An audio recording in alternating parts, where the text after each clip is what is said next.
Here's Dick Powell as Richard Diamond, private detective.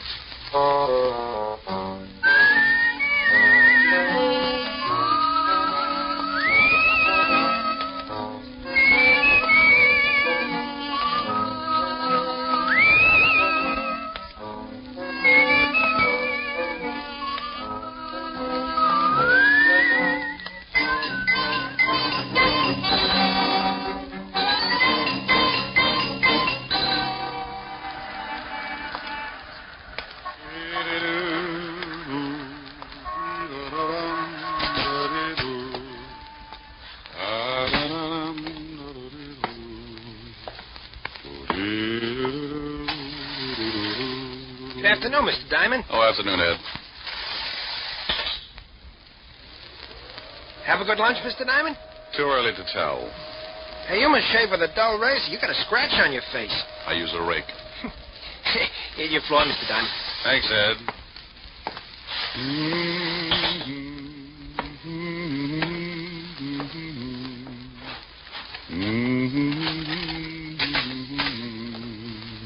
Well, customers. Good afternoon, gentlemen. What can I do for...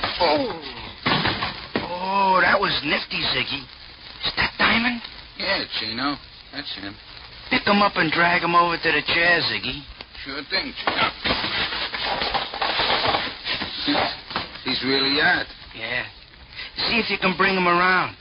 Be a shame if he missed anything. Chino, would you mind holding my ash can handle? It might break his jaw. A pleasure, Ziggy. Diamond. Diamond. He looks like he ain't gonna make it. Maybe you slapped him too hard. You hurt me, Ziggy. You know how careful I am. Here. Try to spit your water. I felt like I was lying in the middle of a crowded sink and someone had piled all the dishes on my head. They turned on the faucet and I floated up with a dirty coffee cup and took a look around. I treaded water and squinted through my dewy eyelids at two of the ugliest dishwashers I'd ever seen. He's twitching. Oh. See, Ziggy, he's just lazy. Diamond, let us know when things start making sense. Oh, that's a dirty trick. Oh, he's talking screwy. What's a dirty trick, Diamond? I'm stuck in the drain. I think you hit him too hard. He's liable to be talking like that from now on. Give it time. Diamond, you'll pull yourself out. Yeah. How did you monkeys get in here anyway? He's back. Now go to work, Ziggy, but keep him with us. Hey, wait a minute. Oh! It's enough, Ziggy. Can you hear me, Diamond? He don't like it. He's going to be hard to get along with. Belt him across the ears. He'll listen. Hear me now? He's nodding his head. I guess he wants to keep his mouth shut so the teeth don't fall out. Fine. Now listen, Diamond. When you get a call from a Mr. Barton, turn down the job. Understand? Ziggy, see if he's tuned in. Oh. Yeah, Chino. He says now he's got his shirt on. Remember, Mr. Barton, you don't want to work for him. Think he gets it? Sure, Chino, but he looks tired from the strain. Oh. Then put him to sleep, Ziggy. Nighty-night, Diamond. He didn't have to say nighty-night. It was only 2 o'clock in the afternoon. He tapped me once more with a galvanized sleeping pill and tucked me away for a rest. The next thing I knew, a pair of gray suede gloves were patting my sore face. Maybe he didn't want to leave any fingerprints on my bruises. Mr. Diamond, can you hear me? Oh, you know, this can get monotonous. Go away. Should I call the police, Mr. Diamond? What? Oh, I was expecting uglier company. Could you sit up? I'm getting some of your blood on my shoes. That's tough. I'll turn it off. I'll bet your name's Barton. Why, that's right. How did you know? I'm lucky. Now get out of here. But I want to talk to you. I just had one long conversation, but it was too one-sided. Go on. My health is doubtful, but it's fun to have it around for company. Maybe $500 would pick you up? It might, for a while, but I don't like to waste that kind of money on funerals. $750? So they line the coffin with velvet. 1,000. You're begging to make a short life sound practical. If you do the job successfully, there'll be another 1,000. You just bought yourself a corpse. Let me wash up. Talk some more. I can hear you. It's my son, Roger. He thinks he killed a man. He thinks. What do you want me to do? Find out for sure so I can brag about it? Ever heard of a John Alter? Sure. Walt Levinson sent him up 5 years ago on a manslaughter rap. Well, he doesn't like it up there, and he'd like to get out. I don't blame him. What's this got to do with your son? I'm chairman of the parole board. Oh, you look much better now, Mr. Diamond. I can't stand the sight of blood. It doesn't bother me. It happens every week. So, you're the chairman of the parole board. Yes, some of Alter's friends promised to keep quiet about my son if I let Alter go free when he comes up before the board next week. And you think maybe your son was framed? Yes, about a month ago, he met a girl in Florida. Her name is Lenore Brown, and she's a friend of Alter's. How did they spring the frame? I beg your pardon? You must associate with a higher type thug. Spring the frame. Made it look like your son killed somebody. Oh. Well, when Roger, that's my son, went to pick up the Lenore girl at her apartment, he found her struggling with some man. That happens. It looked like he was trying to kill her. There was a gun on the floor, and she called to Roger for help. He picked up the gun and shot the man. She told Roger he had killed him and that he must get out. When we went back, they were both gone. About a month later, some of Alter's friends got in touch with me. Oh, and they forget about the killing if you let Alter out of Sing Sing. That's right. I don't remember reading anything about it in the papers. Well, you're the first one outside of Alter and his friend who know anything about it. You see, they say they're hiding the corpus delicti, so there was no report of the murder. Keeping a sieve handy isn't that easy. Why didn't you call the law? If my son did kill this man, that's the first thing I intend doing. But I have a feeling this man is not dead. Oh, you think maybe they staged the killing? Put blanks in the gun, and after your son beat it, the stiff walked out under his own steam? That's what I want you to find out. If my son is innocent, I want you to bring the parties responsible to justice. Amen. Here's a check for $1,000. If you find the girl and prove my son innocent, there'll be another 1,000 in your pocket. I'll throw up the holes. Well, thanks, Mr. Barton. I'll start right away. Goodbye, Mr. Diamond. You can reach me at the Wentworth Hotel. I'm staying there until this matter gets cleared up. I won't get in touch with you unless I find something. The guys who worked me over are pretty set in their ways, and there's no sense in you tripping over a lot of dead bodies.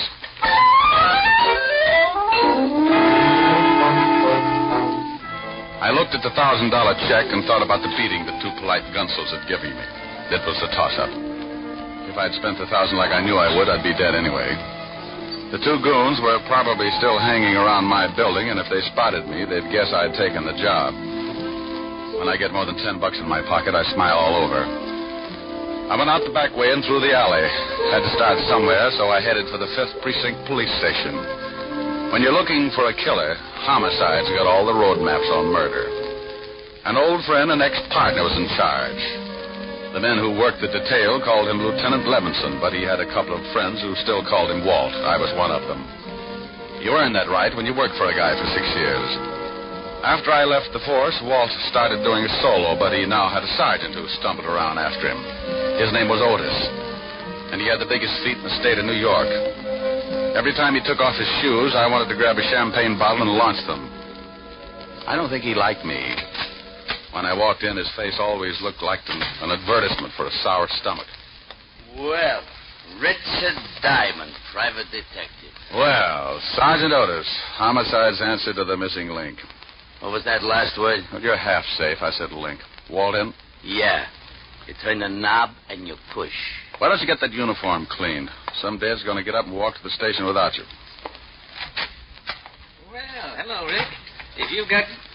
Yeah. You must get tired changing your face every day. Somebody shove you around again? Been catching up on my patty cake, Walt. Tell me, did you ever know a bit of fluff named Lenore Brown? Sure, John Alder's expense account. Used to hold hands before I sent him up. Know where I can find her? Alder's still got her staked out. When he leaves stir, he's going to come back and dig up the claim. You better forget about it.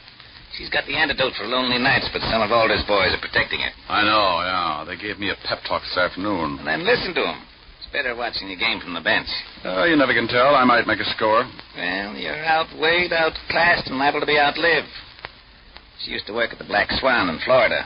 I heard Alder was trying to get a parole, and she came to New York to be close to him. Any lying on her here in town? No, but if she's seeing Alder, you might spot her on a visitor's day. And now, look, Rick, why don't you stop chasing two-bit thugs and come back on the force? I never had noticed this when we were working together. You know how I feel about that, Walt. I'm a restless guy. Sometimes I like to sleep late in the morning. Okay, Rick. Want me to call the warden and tell him you're coming? Yeah, thanks, Walt. Take it easy. Bye, Rick. Be a good boy.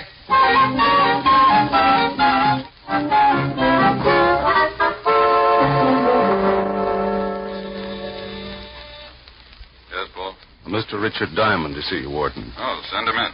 You can go on in, Mr. Diamond. Thanks, Paul. Well, Rick, how are you? It's been a long time. I know a lot of guys who wouldn't like to hear that, Warden. How are you, Jim? First rate. What's on your mind? I hear Johnny Alter's been having company. I'd like to take a look at her. Oh, Miss Brown. Well, I can't blame you. I just want to spot her and see where she goes. You can't miss. If she walked through the yard, there'd be a jailbreak tomorrow. What time are visiting hours? Well, if she's seeing Alter today, she should be downstairs right now. Pardon me a second. Yes, Warden. Paul, has Lenore Brown come in today? Yes, she has, Warden. She's in seeing Alter right now. Thanks, Paul. She's downstairs, Rick. Like to take a look? Yeah. I'll have Paul take you down. On second thought, I'll go myself.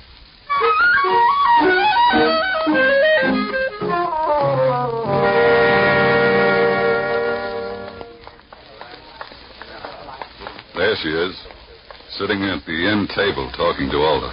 Oh. Now I know why Alter needs a lot of money. She's wearing enough mink to carpet Radio City. You should get a load of her on a warm day. Coat doesn't stop me. She'd show up, even if she's wearing a tent. How long has she got with Alder? About another 5 minutes. Warden, maybe I'll let you put me away for a couple of years. With something like that to look forward to on Visitor's Day, I might go for the change. Well, you'd get tired of just talking. Think what you could do on the outside. Yeah, I am, but it would probably send me right back up here. You want to stick around till she's through talking? Thanks, Jim. I'll wait in front till she comes out.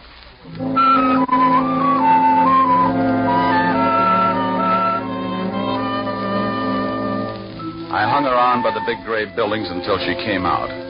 She walked over to a long white convertible and got in. Now I know what the guy meant when he wrote, "Ask the man who owns one." I decided to let her buy me a new fuse, and I walked over to the car. Going to town? Oh? Back up 3 feet and I'll let you know. Okay. Mm-hmm. Your tailor couldn't do all of that. Thanks. Get in.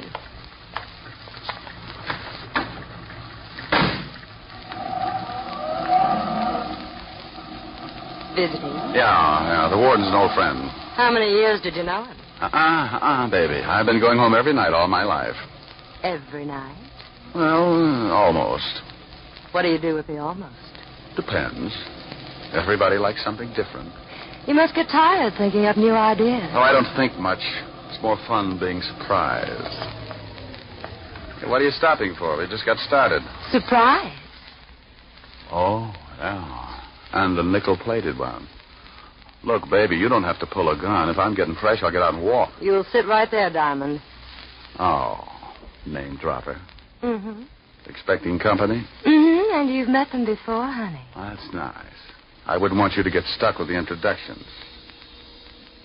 That's your friends coming along in that car? It should be. Now hold real still. They'll only shoot you this time. Sometimes you're lucky. When a dame's got a gun on you, you don't stand much of a chance unless she's got her mind on something else. This one did. And when she looked up in the rearview mirror to make sure it was her boys, I tagged her. My two playmates were just pulling up in the green sedan when I went out of the car like a dry transmission. There he is. He's sliding up. Nail him. He let go just as I dived off the side of the road and hit the center embankment. I rolled to the bottom and came up looking like an exhibit for smallpox. He's down the hill. Go get him, Ziggy. There was a line of trees just off to the right, and I got to them just as Ziggy tried again. He needed a rifle. I was running through the trees then, and I could hear Ziggy somewhere behind me falling all over himself. I pulled my gun and thought about waiting for him. I could give him so many holes he'd whistle in a high wind, but I had another idea. I stopped and listened. He's around here somewhere. Well, come on. We'll spread out. That tore it right down the middle. They were somewhere behind me, and both of them were looking. I got him. Oh, my God. Get off of me, you million. Get off. I got on a new suit. Oh, my deepest apologies, Gino. I thought you was Diamond. Can't you tell the difference, Ziggy? He's got on a blue suit. Oh, I'm a little colorblind. Now let's find Diamond. They started hunting again, and I cut off to my left and headed back to the highway. I reached the hill that sloped down from the highway, and I went up fast. The cars were about 100 yards down the road, and I used my last lung getting there. Lenore was still out, just like I'd left her when I put her to sleep. I went over to the Gunsel's car and lifted the hood.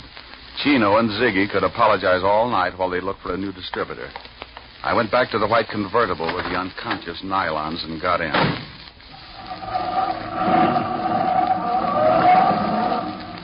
I noticed something lying on the seat. It was her purse, and she didn't wake up when I grabbed it. Doing a rummage job at 80 miles an hour isn't easy. But there wasn't much of interest anyway, just a little black book. I needed a gimmick, so I stuck it in my pocket. I put the purse back on the seat just as she started coming around. Oh. Wow, now that's it, baby. Sit up and look at the pretty scenery. How did you get here? Where's Ziggy and Chino? Playing Peter Pan. Jaw hurt? Yes, you heal. Play rough and you get hurt. Where do I take you? My apartment, I guess. You're going to ask a lot of questions, and I don't talk much. We might as well figure out something to fill in the lull.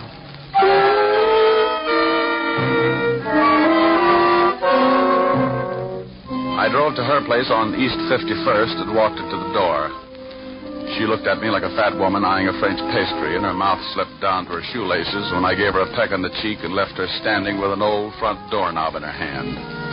I knew she wasn't going to spill anything, even if I got her drunk. Besides, she could probably drink Tony Galento under the table and still be sober enough to play hopscotch. I went back to the office and took out her little black book. There were a lot of names, and some of them I knew. Chino, and after it, likes his work. And Ziggy, and after his name, has own gun. Yeah, Richard Diamond, too. I never did figure out what the 3 stars were for. I forgot all about my date with Helen when the phone rang. Yeah? Hello, Rick. Oh, Dizzy Fangwu Sanse Chop Joy Para. Now, Fangwu, call Mr. Richard Diamond to the phone, Chop Chop. He's got a date and she doesn't like being stood up. Hello, Helen. Hi. What was all that about? Did you forget you had a date with me?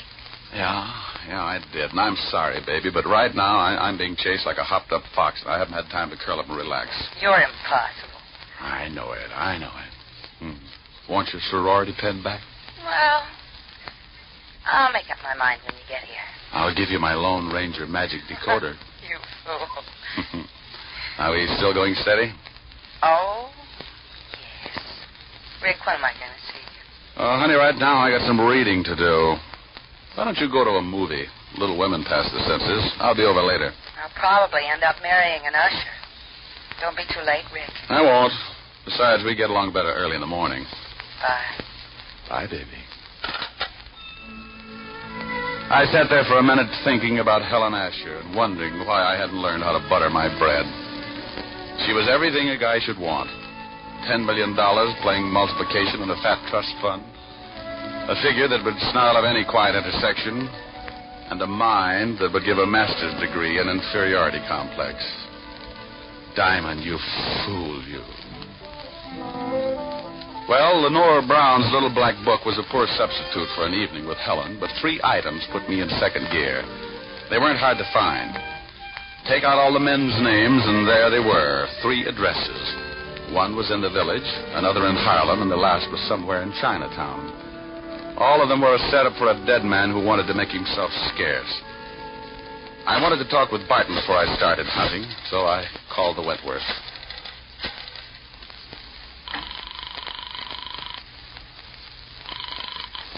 Wentworth Hotel. Mr. Barton, please. Yes, sir. I'll ring him. Hello? Mr. Barton, this is Diamond. Oh, yes, Diamond. Did you find out anything yet? Not yet, but tell me, did your son tell you what his victim looked like? Why, yes. He said he was a dark man with a scar from his nose to his chin. He said he'd never forget it. Oh, well, thanks. Maybe I'll call you tomorrow. I hope you clear this thing up in a hurry. So do I. I want to get my nerves untangled. I took the easy address first, grabbed a cab, and 20 minutes later I was walking down the steps of a little dive on the east side of Greenwich Village. It was a shabby little place, and the customers had enough long hair to give a two-pay deal of the DTs. A fat waiter walked over and eyed my clean shirt. He was wearing an apron that looked like he'd made the salad on it. He was swell. You wanted something, Mac? Yeah, a pound of egg noodles. Just sweep them up off the floor. Do you know anyone named Lenore? Lenore. Oh, sure, Lenore Brown. Hey, she comes in here about once a week, listens to the kid at the piano. Now, why would a classy dame like that go out with him? He don't play the piano so good. You ever see a guy with her? Dark man with a scar from his nose to his chin? No, she always does a single. Yeah, well, thanks. Hey, you still want those noodles?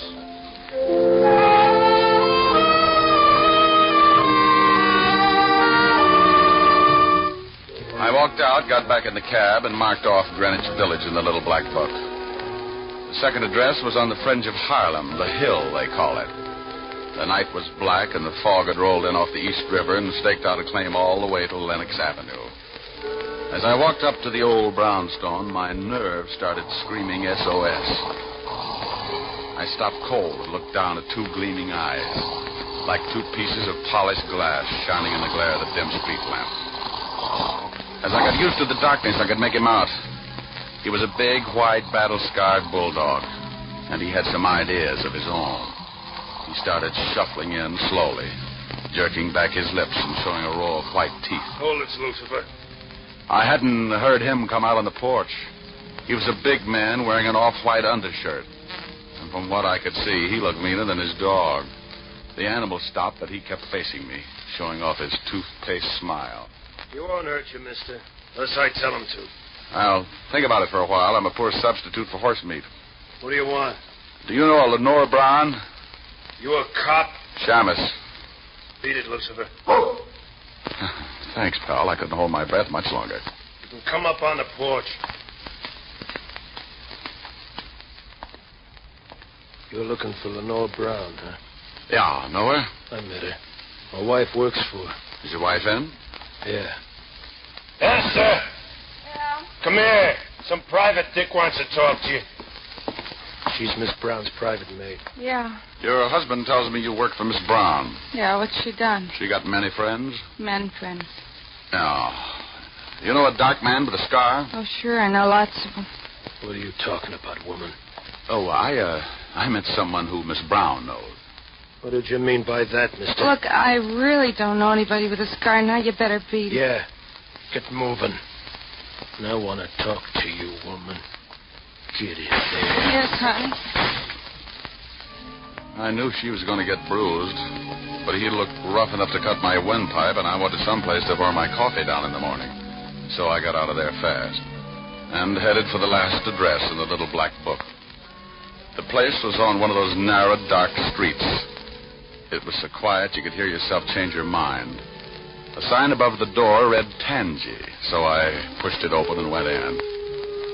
If I didn't find a man with a scar here, I was out on strikes. It was a little restaurant on the bottom floor of a two-story building. A quiet waiter slipped up and showed me to a booth. He shoved a menu in my hand and disappeared before I could ask him anything. The place was empty except for an old couple sitting near the door. The waiter said something to them, and they looked quickly over at me, and then they left in a hurry. The room was completely empty now. Even the waiter had disappeared. I looked up at a flight of stairs at the far end of the room. A pair of very healthy ankles came into view, and they were holding up a pair of legs that ran my blood pressure up to 190 again. I eased my gun out and held it under the table.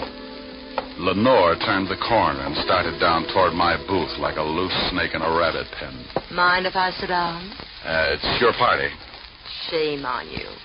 Don't you know it's not nice to pilfer a lady's handbag? Now, Mama will have to thank. Looks like the last address paid off. If you're buying shrouds, it did. Where's the guy that young Barton was supposed to have killed? Upstairs. But he's very unsociable. Hates long conversations. I only need a couple of lines. He can't even do that. He likes to keep on breathing. Old man Barton figures Alter framed his son. He's not going to let your boyfriend out of Sing Sing until he finds a man with a scar. Think he can do better than you did? Well, I found him. Was it worth dying for? I don't know. I can tell you better after I talk to him. Mama's going to have to spank sooner than she expected. Come in, boys. Well, look who's here. Are Mama's two big idiots out collecting blood again? Where are your buckets? Oh, he's better. Present! You've met Chino and Ziggy before, haven't you? Yeah, on the end of a fist. They want to show you the town. I know the beat. I'll bet you've never seen it from the bottom of the East River. No, but if you'll put on a bathing suit, I might buy the idea. Too bad we'll never make the beach together. I'd like to show you the sights. Boys, you better help Mr. Diamond out of the booth. I think he's stuck. You know how it is. The boys like to keep moving. So do I. I shot once and caught Ziggy in the stomach, and I dumped the table over on Chino. He grabbed like he was going to waltz with it. I didn't even have to get up. I just shot him through the cover chop. Lenore was out of the booth fast and running for the stairs. Look out, Tony, look out! I caught up with her at the foot of the stairs, and as she started up, I saw him, standing on the upper landing, scar and all meaning gun in his hand. He missed me, but nailed her halfway up. She spun around and fell all over me. But I point a gun pretty good from a prone position.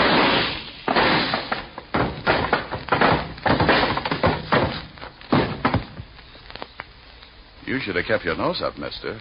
A bad landing washes you out.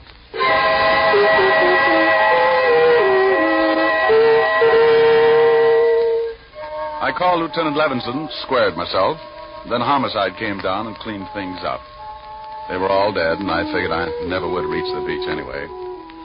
I phoned Barton, who took his son down to the morgue to look over the night's take.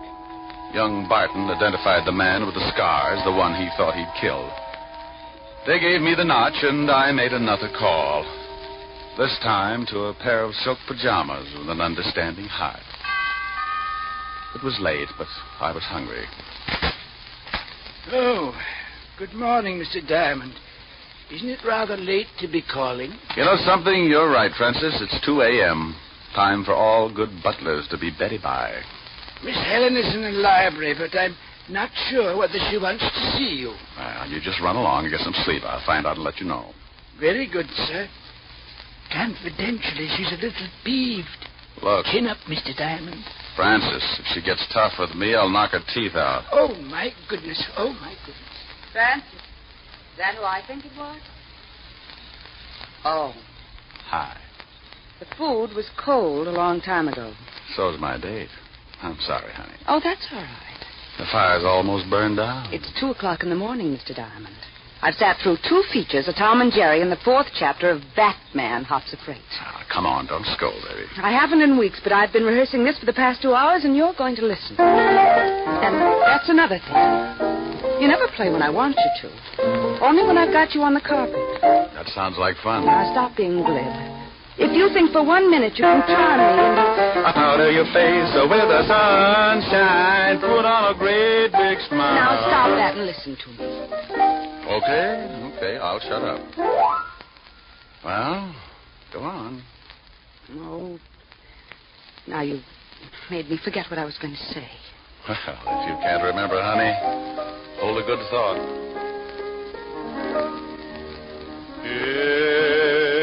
It's a big, wide, wonderful world you live in. When you're in love, you're a master.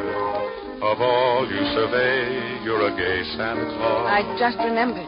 Too late now, honey. I'm rolling. There's a brave new star-spangled sky above you.